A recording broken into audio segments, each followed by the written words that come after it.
I bet you didn't know these facts about ancient Egypt. Inside of King Tut's tomb, they found a knife created with meteorite. Yes, as in from space. The material apparently came from a meteorite that had fallen in ancient Egypt. Equal pay was normal for women in ancient Egypt. They had legal and financial independence, bought and sold properties, served in juries, and had the right to divorce and remarry.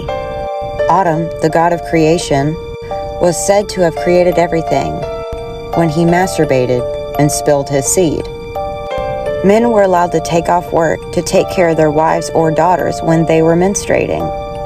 In 2002, while visiting a museum in England, 2 Egyptologists discovered a statue that was apparently in the basement being used as a bike rack.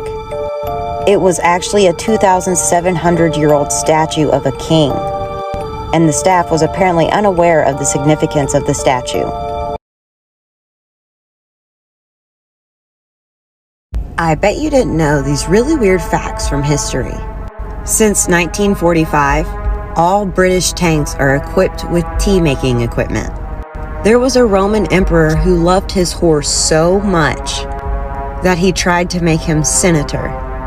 Lord Byron was angry that Trinity College did not allow pet dogs in the dorms, so he opted for a pet bear instead. Pope Pius II wrote a best-selling erotica novel.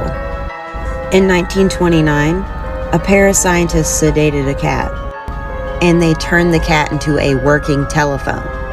Miraculously, the cat survived this experiment, only for them to kill the cat to see if it would work on a dead cat. And it didn't.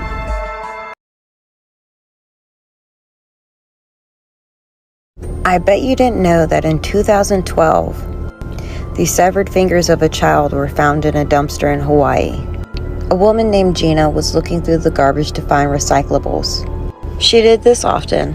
She would do it to help give money to the elderly.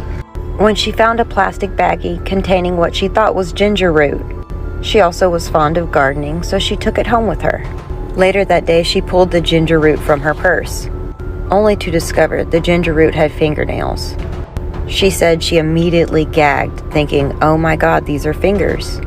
She showed them to friends and they said not to worry, that they were probably monkey fingers or some sort of prank. She couldn't let it go and called the police department. When studied by a forensic team, that these fingers belonged to a child between 2 to 5 years of age. They could not identify the gender or ethnicity of the child either. Forensic scientists did as many studies as they possibly could, but they said only having fingers, especially those of a child, makes linking them to a body much harder. Everywhere they looked, the results came up with nothing. They never found them linking to a missing persons case. They never found a body to match them to. And since 2012, they still don't know which child these fingers belong to, or the fate of the child they came from. I bet you didn't know about the Doodler. He is an unidentified serial killer who is said to have up to 16 victims and 3 assaults. The murders took place in San Francisco, California, 1974 and 1975. He received this nickname because he drew sketches of his victims before having sexual encounters with them and attacking and killing them by stabbing. He met his victims at gay nightclubs, bars, and restaurants.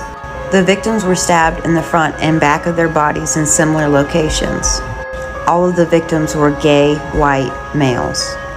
It's theorized that all the victims had originally met up to have sexual encounters with the perpetrator. The only description they had was he was a black man, between 19 to 25, around 6 feet tall with a slim build. Only 6 of his victims have been identified. Unfortunately, potential other victims have yet to come forward, or people who know who this killer is, because of the fear of their families finding out about their sexuality. Still to this day, investigators are trying to figure out who this killer is. But as of now, his identity is still unknown.